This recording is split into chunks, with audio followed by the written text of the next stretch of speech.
balance on it. You balance on it? Picture. It's planety and it looks over. Like long things, short things. What do you like about this playground? It's soft. It is soft, yeah? And what does that mean? You can jump on it, and if you fall down, it'll not hurt you because it's soft. Over green grass for your lorry load. Yeah, like a balance thing, and like this because wobble. When are you on, Ava? Earth, yeah. I'm on Mars. Are you on Mars? Right over here. I like reading the earth. No. We'll put the marble in and then it'll go around. Ah. We're changing. Dance on it! I'm also Yay, Miss Urban on it.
Hi guys, what I'll do today is just talk you through the concept that we have here for your school. Firstly, just to orientate yourself, we've got the existing building that has got the new deck space shown just in here with the seats and planter boxes. This is your existing playground with the shade sail, and this area is sort of sitting over where your sandpit is, with the main entry coming through here. So what we have done is change this lawn space and removed the flagpole. We're suggesting we move this up into this area and face it out towards the big field so that you can still have larger gatherings.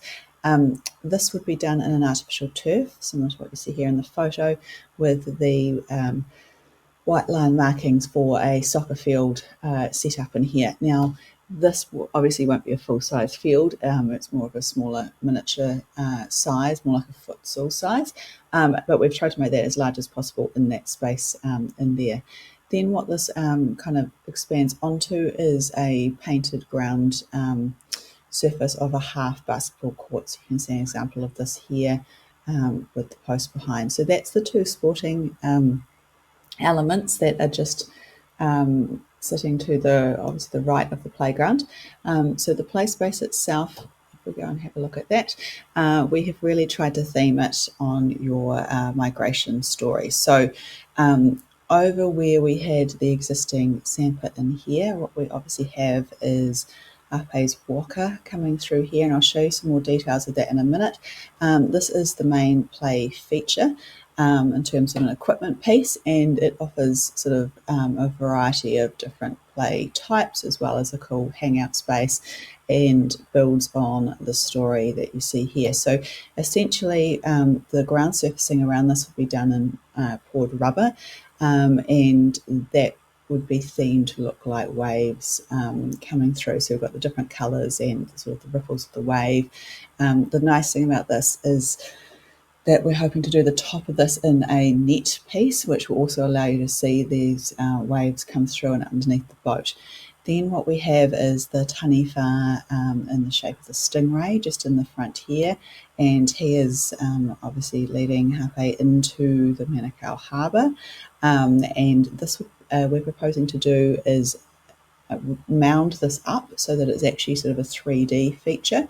We're mindful this is a walkway, so the mounding would really start in through here, so allowing people to still access backwards and forwards across the surface quite simply. And then that leads us from this mound through into our high steppers here. Now, this is the ones obviously coloured up for Sylvia Park. What we'd really like to try and do is make this area feel a bit more like mangroves and a bit more like the kind of the wash up that you'd find on a beach edge, so that it's really indicative of that Manukau Harbour environment. So they would be coloured slightly differently, but they would allow you to progress off the stingray and through to the space here where we have in a couple of the balls, so like this photo, one of each of the sizes in here, and we can look at sort of theming them up too if needed. At the moment I've just got them as plain colours. Now these ones are fixed balls, they're not wobbling or tilting, and then they lead you to the three ground humps like you see here, and then you can access down to this last little space that's got one more of the balls in it and a couple of the eels in here. So it's sort of a kind of a jumping, hopping space altogether, and we're hoping this will provide sort of imaginary games in terms of don't step in the water or watch out for the eel or don't land on the land, those sort of extra tag games that can come in and through. Then we have the option here to hop off again these steppers and onto a couple more humps that lead to our two main mounds. Now we're hoping that this one sort of indicatively represents Mangere Mountain, and therefore we've got some of our pour and play rocks. You can see these here, so they're made out of the same rubber at the base of this. Now the larger one we could put in Hape's footprints as well to kind of really reinforce that story. So I'm envisaging that sitting here. We've then got a little bit of ground play in front where we've sort of got a stone rock hopscotch through the space here.